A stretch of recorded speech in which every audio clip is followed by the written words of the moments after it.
Hey guys, welcome back in my YouTube channel Kumar classes. Guys, आज की class बहुत important होने वाली है क्योंकि आज की क्लास में हम बात करने वाले हैं WH वर्ड्स की। दोस्तों, WH वर्ड्स का यूज बहुत ज़्यादा अधिक होता है, चाहे आपकी रीडिंग हो, स्पीकिंग हो, राइटिंग हो या किसी भी एग्जाम का कोई क्वेश्चन हो। तो दोस्तों, हम इनको पढ़ते हैं बट इनको हम बहुत अच्छे से समझ नहीं पाते हैं। दोस्तों, आज मैंने इस वीडियो में बहुत सारे WH वर्ड्स को इकट्ठा किया है और सभी को हम एक एक करके डीप में समझते हैं कि आखिर इनका यूज कैसे होता है और कहाँ होता है। तो चलिए दोस्तों, बिना समय गवाए वीडियो को शुरू करते हैं और देखते हैं WH वर्ड्स को। दोस्तों, सबसे पहले मैं आपको बताना चाहूंगा कि इन सब वर्ड्स को हम WH वर्ड्स या WH फैमिली वर्ड्स क्यों कहते हैं। दोस्तों, जितने भी ये शब्द आपको दिख रहे हैं, इन सभी शब्दों में आप देखेंगे तो कहीं ना कहीं आपको WH लिखा हुआ दिख जाएगा। तो WH होने की वजह से इन शब्दों को हम, इन वर्ड्स को WH वर्ड्स कहते हैं। पहला तो ये रीजन है। दूसरा रीजन है दोस्तों, ये जो शब्द होते हैं हमारे, ये सभी शब्द हमारे इंटेरोगेटिव शब्द होते हैं, मतलब प्रश्नवाचक शब्द। इन शब्द के द्वारा ही हम किसी से क्वेश्चन करते हैं तो इनका यूज होता है, या कोई हमसे कोई प्रश्न पूछता है, क्वेश्चन करता है, तो वो इनका यूज जरूर करता है। इसलिए ये इंटेरोगेटिव शब्द और प्रश्नवाचक शब्द कहलाते हैं। तो चलिए दोस्तों, अब हम समझते हैं इनको एक एक करके सभी को अच्छे से। दोस्तों, सबसे पहला वर्ड लिखा हुआ है यहाँ पे हु। हु का दोस्तों अर्थ आपको पता होगा कौन होता है, और इसका दूसरा अर्थ है वो जो होता है। दोस्तों, मैं आपको बताना चाहूंगा इसका जो यूज है वो फॉर पर्सन के लिए होता है, यानी लिविंग थिंग्स के लिए। ठीक है, इसका अर्थ यूज जो है वो लिविंग थिंग्स के लिए, मतलब पर्सन, व्यक्ति के लिए होता है। दोस्तों, ये कभी भी नॉन लिविंग थिंग्स उसके लिए नहीं होता है, निर्जीव वस्तुओं के लिए कभी भी नहीं होता है। और दोस्तों, इसके बाद साथ साथ आप ये भी ध्यान रखिए कि हु है उसका यूज हमेशा सेंटेंस में सब्जेक्ट का पता लगाने के लिए होता है। जैसे हम किसी से पूछते हैं हु आर यू, ठीक है, उससे हम पूछते हैं आप कौन हो, तो सब्जेक्ट का पता करते हैं वहां।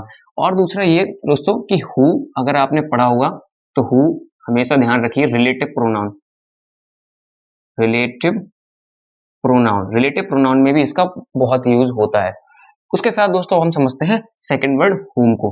हुम क्या, हुम का दोस्तों अर्थ होता है किसको। दोस्तों, हम आपको बताना चाहेंगे कि जो हुम है किसको, ये भी हमेशा फॉर पर्सन लिविंग, ठीक है, मतलब ये लिविंग थिंग्स के लिए यूज होता है, पर्सन के लिए, व्यक्ति के लिए। ये जो निर्जीव वस्तु होते हैं उनके लिए नहीं होता है। अब दोस्तों, हम आपको बताना चाहेंगे कि आखिर इन दोनों में डिफरेंस क्या है। तो दोस्तों, जो हु है वो अभी हमने आपको बताया सब्जेक्ट का पता लगाता है किसी भी सेंटेंस में। इसी प्रकार जो हमारा हुम है वो किसी भी सेंटेंस में ऑब्जेक्ट का पता लगाता है। बस यही डिफरेंस है हु और हुम में। हु के लिए हम पूछते हैं हु आर यू, यानी वो कौन है, ठीक है, मेन सब्जेक्ट। और हुम के लिए हम पूछते हैं हुम डू यू लाइक, आप किसे पसंद करते हैं, आप किसको पसंद करते हैं, तो वहां हम ऑब्जेक्ट का पता करते हैं। तो इस तरीके से आप समझ गए होंगे हु और हुम के लिए। सेकंड आपका मतलब थर्ड वर्ड है दोस्तों आपका हुज। हुज का अर्थ होता है जिसका या किसका। अब दोस्तों, हम आपको बताना चाहेंगे कि ये जो वर्ड है हुज, जिसका या किसका, ये हमेशा यूज होता है अधिकार को दिखाता है। ये लिविंग और नॉन लिविंग थिंग्स दोनों के लिए होता है। जैसे हम कहते हैं ना, चश्मा किसका है, या ये मार्कर किसका है, ठीक है, ये बहन किसकी है, ये भाई किसका है। तो इसलिए लिविंग और नॉन लिविंग थिंग्स दोनों के लिए होता है। ठीक है, जैसे हम कहें कि मेरे पास एक गाय है, आई हैव अ काउ, जिसका नाम गौरी है, हुज नेम इज गौरी। तो दोस्तों, यहाँ पे आप देख सकते हैं जिसका नाम, यानी कि हुज का प्रयोग हो गया और ये अधिकार को दिखाता है। नेक्स्ट जो वर्ड है आपका दोस्तों वो है व्हाट। इसका अर्थ क्या, ये तो सबको पता है। दोस्तों, मैं आपको बताना चाहूंगा ये थोड़ा सा इंपॉर्टेंट समझना। क्यों इंपॉर्टेंट है, क्योंकि हम लोग इसको नॉर्मल पढ़ते हैं क्या। जैसे अगर किसी वस्तु के हम बारे में बात करें, हम आपसे पूछें यह क्या है, व्हाट इज दिस, तो आप कहेंगे दिस इज अ मार्कर, ठीक है। तो ये तो निर्जीव वस्तु है, नॉन लिविंग थिंग्स है, तो हमने कह दिया यह मार्कर है। बट यहाँ पे दोस्तों कभी कभी हमसे कोई पूछता है कि व्हाट इज योर फादर, तो वो हमसे पूछता ये है आपके पिता क्या है, मतलब यही अर्थ है उसका, what is your father. But उसका जो पूछने का जो तरीका आप उसको थोड़ा सा देखेंगे तो वो हमसे एक्चुअल में ये नहीं पूछता आपके पिता क्या है, वो हमसे ये पूछता आपके पिता एक्चुअल में करते क्या है, प्रोफेशन क्या है उनका। तो हम कहते हैं my father is a doctor या my father is a teacher. इस तरीके के हम आंसर्स देते हैं, यानी कि हम कहीं ना कहीं अपने पिता का प्रोफेशन उसको बताते हैं। ठीक है, तो आप समझ गए होंगे कि ये फॉर थिंग्स के लिए होता है, एज क्या के रूप में, यूज व्हाट के रूप में। बट कहीं किसी कोई हमारे मतलब पर्सन के, व्यक्ति के बारे में पूछता है तो वो प्रोफेशन के बारे में पूछता है कि आप क्या करते हैं या आपका प्रोफेशन क्या है। उसके बाद दोस्तों अगला वर्ड है आपका विच। विच का अर्थ होता है जो या कौन सा। दोस्तों, जो या कौन सा नॉन लिविंग थिंग्स के लिए यूज होता है, ठीक है। 99% ये नॉन लिविंग थिंग्स के लिए यूज होता है। कभी कभार दोस्तों ये 1% चांस रहते हैं ये लिविंग थिंग्स के लिए, उसकी कंडीशंस होती हैं, बट ये मोस्टली नॉन लिविंग थिंग्स के लिए ही यूज होता है।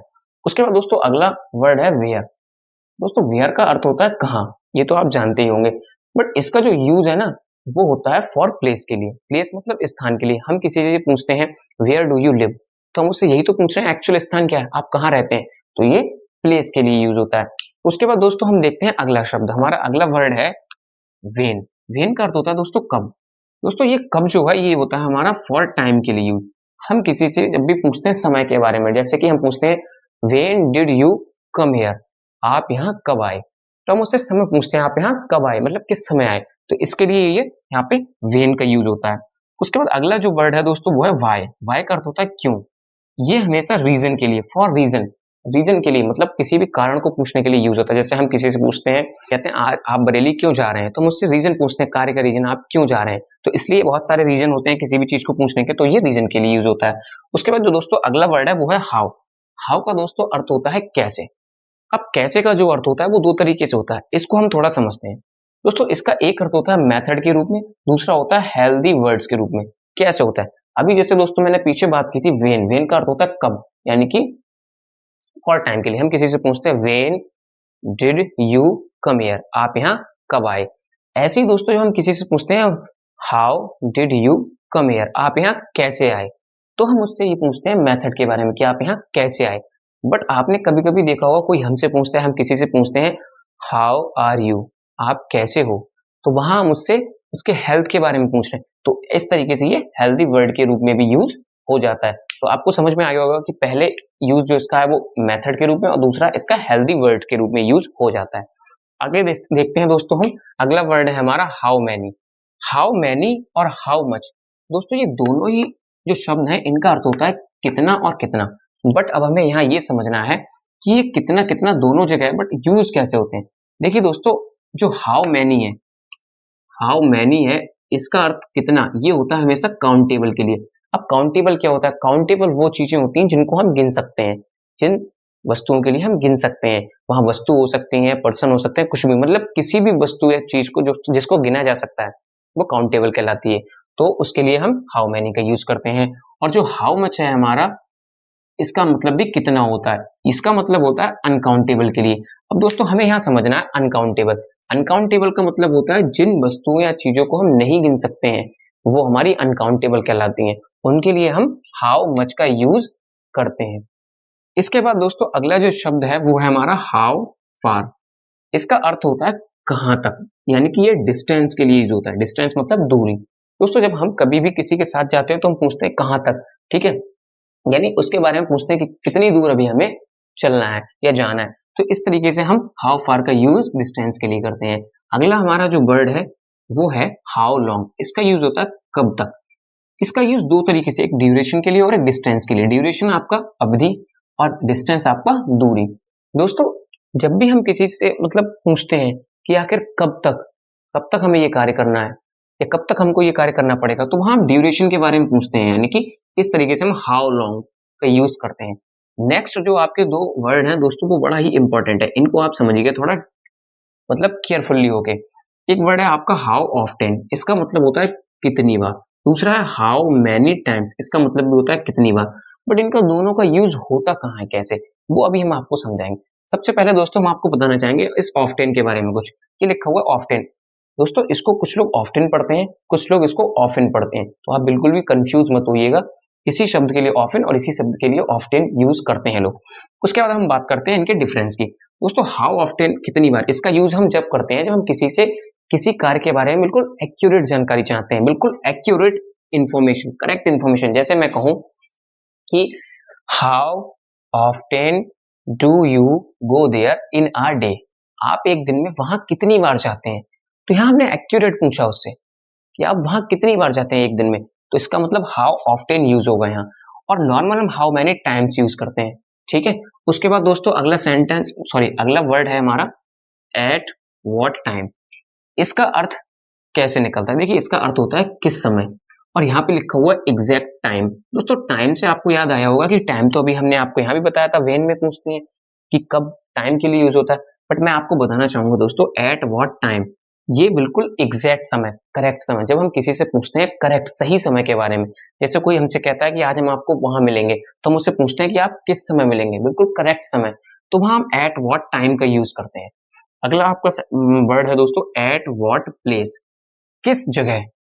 अब दोस्तों यहाँ जगह से यानी प्लेस से आपको समझ में आया होगा, यहाँ भी लिखा हुआ है एग्जैक्ट प्लेस। प्लेस से आपको समझ में आया होगा कि अभी हमने आपको बताया कि वेयर का यूज हम प्लेस के लिए करते हैं, ठीक है करते हैं, बट इसका हम यूज करते हैं अभी ऊपर हमने समझाया बिल्कुल करेक्ट समय। उसी प्रकार करेक्ट स्थान के लिए जब कोई हमसे कहता है कि आज हम आपको मिलेंगे, तो हम उससे पूछते हैं कहाँ मिलेंगे आप हमें, बिल्कुल करेक्ट हम पूछते हैं, एक्यूरेट। तो वहां हम एट व्हाट प्लेस का यूज करते हैं। आपका लास्ट जो वर्ड है आज का वो है व्हाट काइंड ऑफ। इसका अर्थ होता है दोस्तों किस प्रकार। जब भी हम किसी से पूछते हैं कि ये कार्य किस प्रकार होगा या ये कार्य किस प्रकार करना है, तो इस तरीके के लिए हम यूज करते हैं व्हाट काइंड ऑफ। दोस्तों आज की वीडियो में ये सारे वर्ड्स थे, हमने इनको बहुत अच्छे से समझाने की आपको कोशिश की है। दोस्तों आप चाहें तो इसका एक स्क्रीनशॉट भी ले सकते हैं, जिससे आपको ये आगे भी याद रहे। और दोस्तों यदि आपको ये वीडियो अच्छी लगी हो तो इसको लाइक कीजिएगा, कमेंट कीजिएगा, अपने दोस्तों के साथ शेयर कीजिएगा। यदि आप मेरे यूट्यूब चैनल पर नए हैं तो मेरे यूट्यूब चैनल कुमार क्लासेस को सब्सक्राइब कीजिएगा और बेल आइकन को जरूर प्रेस कीजिएगा। दोस्तों मिलते हैं किसी नए वीडियो में नए टॉपिक के साथ, तब तक के लिए गुड बाय।